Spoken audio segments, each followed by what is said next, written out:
Hello বন্ধু, ঝাড়গ্রাম থেকে বেলপাহাড়ি যাবার পথে 5 নম্বর জাতীয় সড়ক। দেখুন আমাদের জাতীয় সড়কের অবস্থা কীরকম।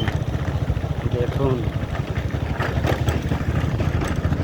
এই হচ্ছে জাতীয় সড়ক।